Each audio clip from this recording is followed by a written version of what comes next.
Brasil daqui para frente num processo de transição da saída de uma presidente e de um país que possa sonhar com novos projetos. Era isso, eu passo a palavra ao deputado Rogério Marinho.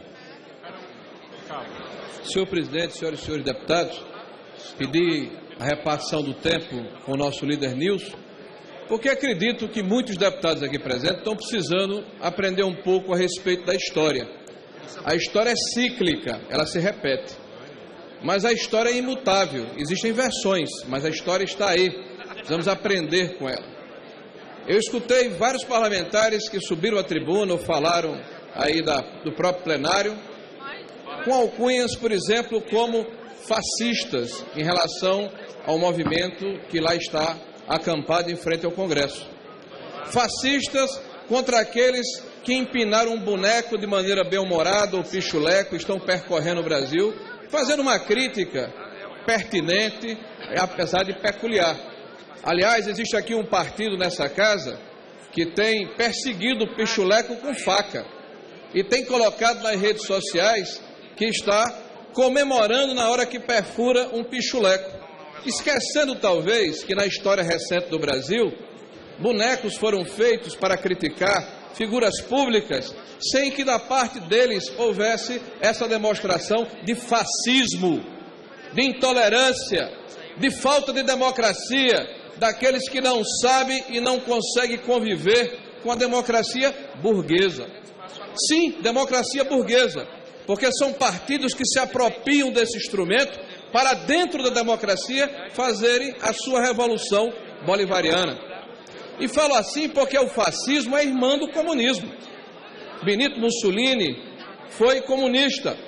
E depois o fascismo, quando se estabeleceu com as suas práticas, se não vejamos, Estado totalitário, comunismo e fascismo, partido único, comunismo e fascismo, controle da imprensa, comunismo e fascismo, materialismo e perseguição à religião, comunismo e fascismo, perseguição a minorias étnicas, religiosas de gênero, comunismo e fascismo, aparelhamento do Estado, comunismo e fascismo. Isso é tão forte que na Segunda Guerra Mundial, em 1939, os ministros de Relações Exterior da Alemanha nazista e da União Soviética celebraram o pacto Ribbentrop-Molotov. Esse pacto foi feito para dividir a Polônia. Isso aconteceu e assassinaram a população polonesa e os judeus lá presentes. Depois, em 1941, a Alemanha fascista quebra o pacto, porque dois bicudos não se beijam. E o que acontece é que, na verdade, se acusa aquilo que se pratica. Infelizmente, esses partidos não sabem conviver com o processo democrático, não sabem conviver com o contraditório, pregam a hegemonia cultural e o partido único, têm dificuldade de conviver com o processo democrático, e isso está acontecendo agora.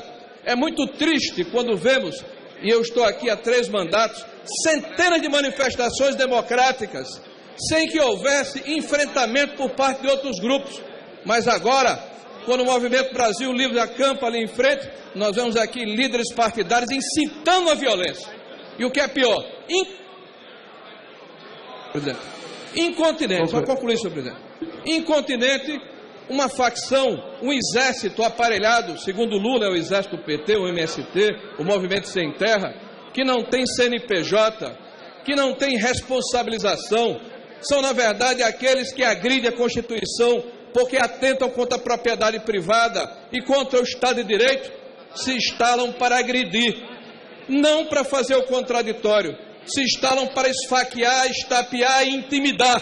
Tática fascista! E isso tem que ser denunciado e isso tem que ser combatido. Então, senhor presidente, peço a Vossa Excelência que dê a devida proteção àqueles que estão se manifestando de maneira democrática. Para a liderança Solidariedade, deputada Arthur Maia.